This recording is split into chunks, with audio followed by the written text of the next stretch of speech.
They look at her and whisper.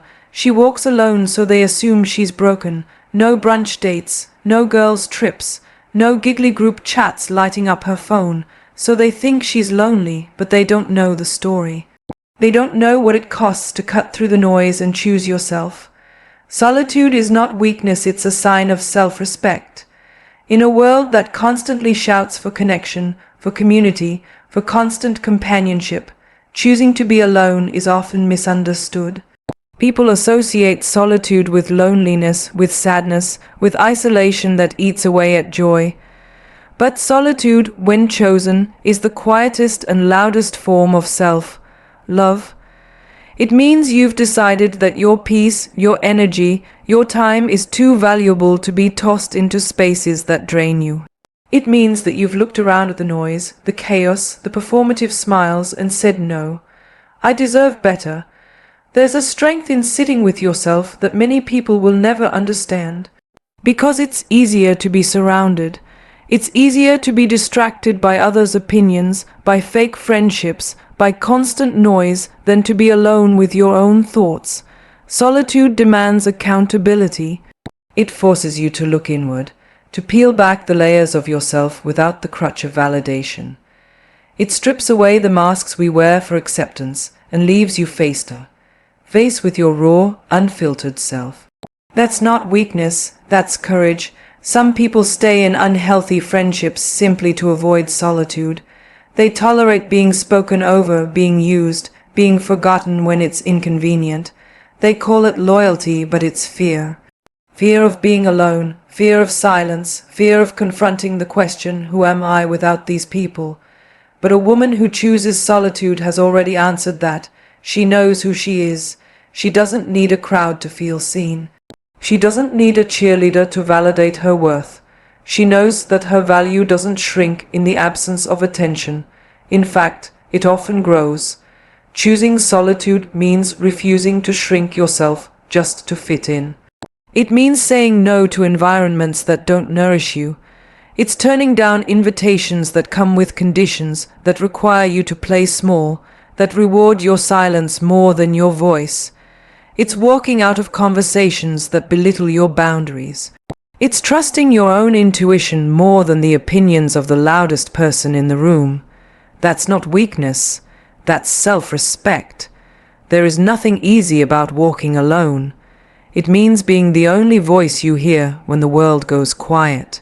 It means making hard choices without a panel of advisors.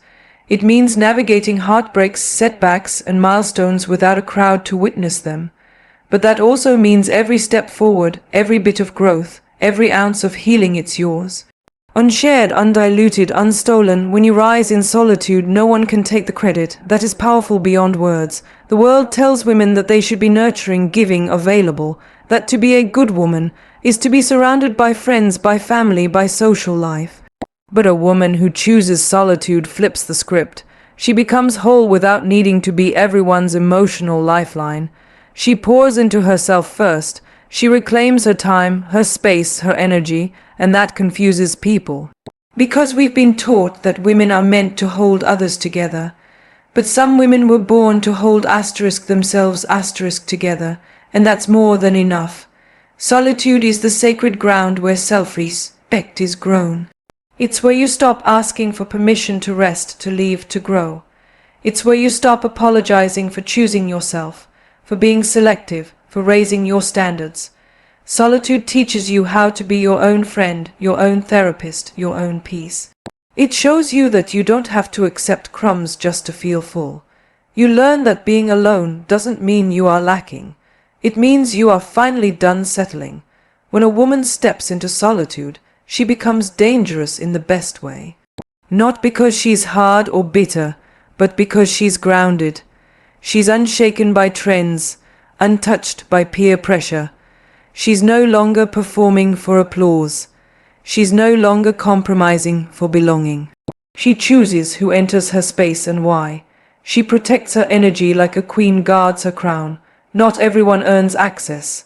Not everyone gets a seat at her table, and that makes her unbreakable. There's a misconception that strength is loud, aggressive, always on display. But sometimes strength is quiet. Sometimes it looks like not responding, not explaining, not chasing. Sometimes it's walking away from people you love because they're not good for you. Sometimes it's choosing not to defend your solitude at all because you no longer owe the world an explanation for your peace. That kind of strength doesn't need to be understood. It just needs to be honored. Society will always try to shame solitude. It will call it bitterness. It will call it arrogance. It will try to make you feel like there's something wrong with you for not being more social, more connected, more available. But solitude isn't about shutting out the world. It's about filtering it. It's about deciding who and what gets to influence you. It's about choosing quality over quantity, depth over popularity, peace over performance. It's about living from the inside out, not the outside in. To choose solitude is to declare that your spirit is not a revolving door, that your life is not a place for constant noise, drama, or distraction. It's choosing to move through life intentionally, mindfully, even if that means walking alone. It's understanding that not everyone deserves access to you, and that protecting your peace isn't selfish, it's essential. Solitude doesn't make you less, it makes you precise, focused, unbothered, aligned. A woman in solitude is a woman in control, not of others but of herself. She's not easily swayed by flattery or shaken by rejection. She knows that solitude is not empty, it's full of clarity, growth, vision. It's a space where healing happens, where transformation begins, where strength is not a mask but a muscle, built through silence, patience, and trust in oneself. Walking alone often means walking away from what no longer serves you. It's a phrase that echoes the truth in the stillness of our lives, yet many shy away from it because it suggests discomfort, uncertainty, and even a sense of loss. But in reality, the act of walking away is not just about leaving, it's about choosing to make space for something better. It's about stepping into your own power by refusing to remain in places, situations, or relationships that drain your energy, diminish your worth, or prevent your growth. Walking away is not a defeat. It's a declaration that you are no longer willing to tolerate what doesn't align with your truth. In a society where loyalty is often romanticized as sticking around no matter the cost, walking away can feel like a betrayal. People expect you to endure, to tolerate, to stay in toxic situations for the sake of comfort, familiarity, or the illusion of security. But when you walk away, you take control. You decide that your peace, your well-being, and your happiness are worth more than the false sense of connection you might have in unhealthy spaces. Sometimes, walking away means leaving behind the very people you thought were your support system. But in truth, they were never your support system to begin with. They were just familiar faces that kept you bound to a version of yourself that was no longer serving you. Let's face it, growth is uncomfortable. It's about shedding old layers, walking away from outdated beliefs, and embracing a new way of being. The hardest part of growth is often recognizing that what once worked for you is no longer in alignment with who you are becoming.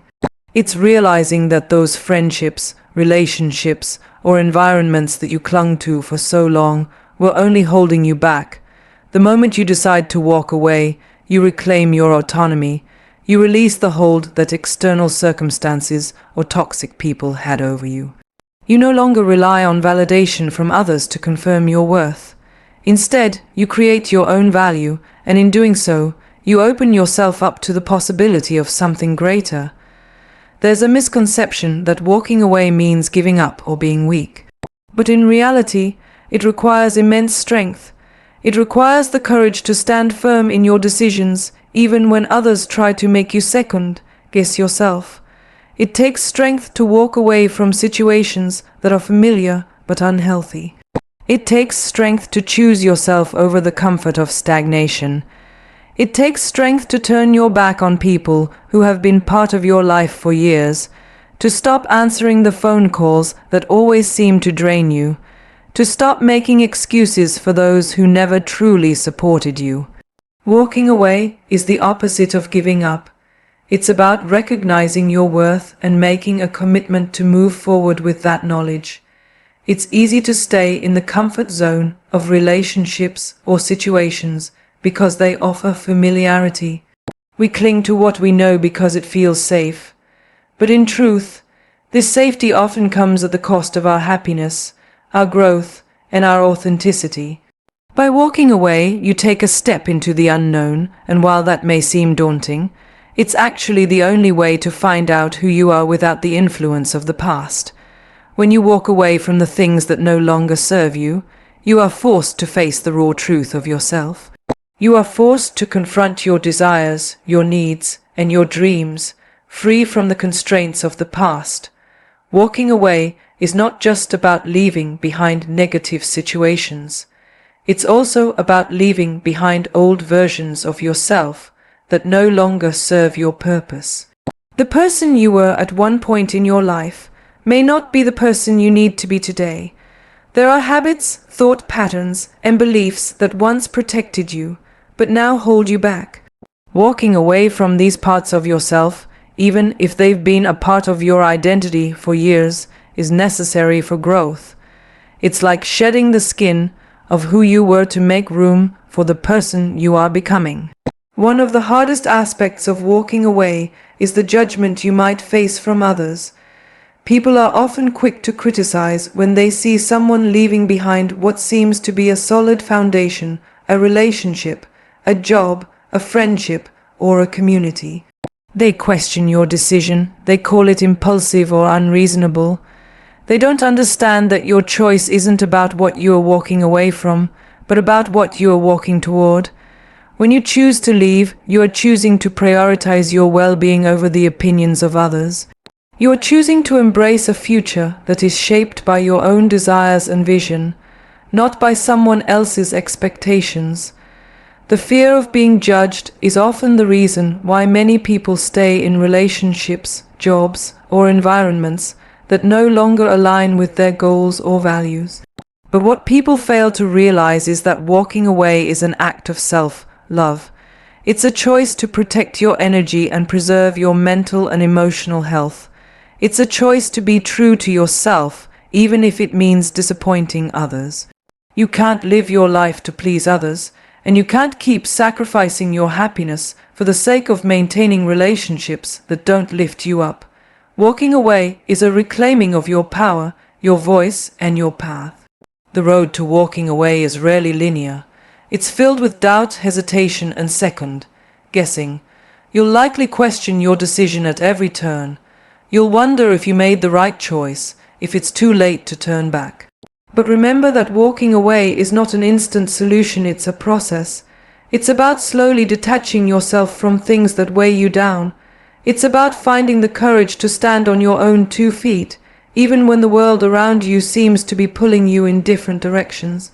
It's about trusting that you are making the right choice for yourself, even when it doesn't make sense to others. Walking away is a journey of reclaiming your autonomy, your strength, and your voice. And while walking away might feel like you're losing something in the moment, it's important to remember that you're also gaining something. You're gaining space, you're gaining clarity, you're gaining a deeper understanding of yourself and what you truly need to thrive. The more you walk away from what doesn't serve you, the more you create room for the things that do. You make space for people who truly see you, who lift you up, and who encourage your growth. You make space for opportunities that align with your vision, for experiences that allow you to expand and evolve. Walking away is not just about closing doors, it's about opening new ones. The strength to walk away from what no longer serves you comes from within. It comes from recognizing your worth and refusing to settle for less than you deserve. It comes from understanding that walking away is not a loss, but a gain. It's a step toward the life you want to create, the person you want to become, and the peace you long to find. Walking away is a courageous, bold, and empowering act of self-respect. And when you finally step away, you'll find that the life waiting for you on the other side is worth every ounce of the struggle it took to get there. As we reflect on the journey of walking alone and walking away from what no longer serves us, we come to realize that both of these acts are powerful, not just in the moment, but in their long, lasting effects on our lives. They are not simply choices we make out of frustration or fear, but choices we make out of love for ourselves, for our peace, and for our potential. Each step taken in solitude, each decision to remove ourselves from unhealthy environments, is a declaration of our commitment to the future we want to build, not just for others, but for ourselves. These are acts of self-respect, of reclaiming our strength, and of choosing to thrive, not merely survive. In the face of a world that constantly encourages connection and conformity, it's easy to get swept up in the idea that we must always be in relationship, always be surrounded, always be available. But the truth is, it takes an incredible amount of strength and self-awareness to stand apart, to carve out the space in our lives for ourselves, to set boundaries that preserve our well-being.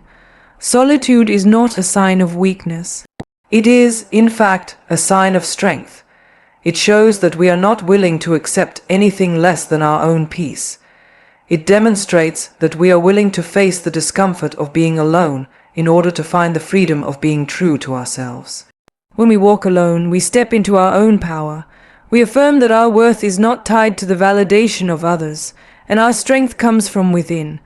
Walking away from toxic situations or relationships is a similar act of courage. It's difficult, it's painful.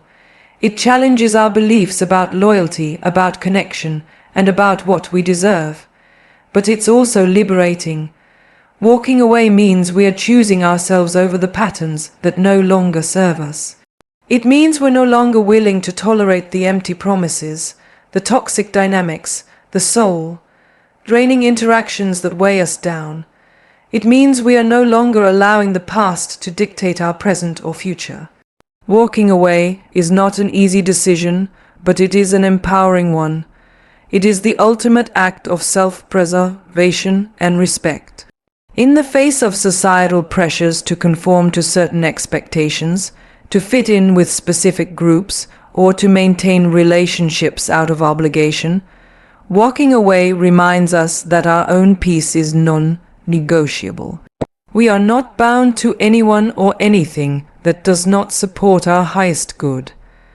We have the power to choose who enters our lives, who we allow to influence our energy, and who we allow to stay. There is strength in knowing when to let go and when to step back, even if that means disappointing others, even if that means breaking away from the familiar. Because when we walk away from what holds us back, we create space for something far greater, for growth, for healing, and for the people and experiences that truly align with our authentic selves. What is often not acknowledged is that walking away isn't just about leaving other people or situations behind. It's also about leaving parts of ourselves that no longer fit who we're becoming. We often grow into versions of ourselves that outgrow previous environments, relationships, and even mindsets. We can no longer tolerate the same old patterns, the same limiting beliefs, or the same constraints we once accepted. Walking away from these outdated aspects of ourselves is a necessary step in moving toward a future where we are fully aligned with our true potential. When we choose to let go of what is no longer serving us, we give ourselves permission to evolve. Each decision to walk away is an affirmation of our worth. It says that we value ourselves enough to make difficult choices, to remove ourselves from toxic influences, and to create the space we need to thrive. We are no longer willing to settle for less than we deserve. We are no longer willing to minimize our own needs for the comfort of others. We have learned to put ourselves first, and that act of self-love is one of the most courageous things we can do. When we step away from what holds us back, we open ourselves up to limitless possibilities. We become more open to authentic connections, to opportunities that align with our deepest desires, and to growth that reflects our true capabilities. This process of walking away, though, is not immediate. It is a journey that requires patience, trust, and resilience. We must be patient with ourselves as we navigate the discomfort of change, as we confront the uncertainties that come with letting go. We must trust ourselves to make the right decisions, even when the path ahead feels unclear or daunting. We must remain resilient in the face of setbacks, trusting that each step we take is bringing us closer to the life we are meant to live. And we must remember that this journey is not about perfection. It's about progress. It's about taking one step forward even when the road ahead feels long. It's about honoring our own process and knowing that we are worthy of every single step toward healing and growth. Throughout this journey, we will undoubtedly face moments of doubt. We will question ourselves, second, guess our decisions, and wonder if we made the right choice. But it is in these moments that our inner strength is tested. The key is not to avoid the discomfort of doubt, but to embrace it as part of the process. It is a sign that we are moving beyond our comfort zones and into the unknown.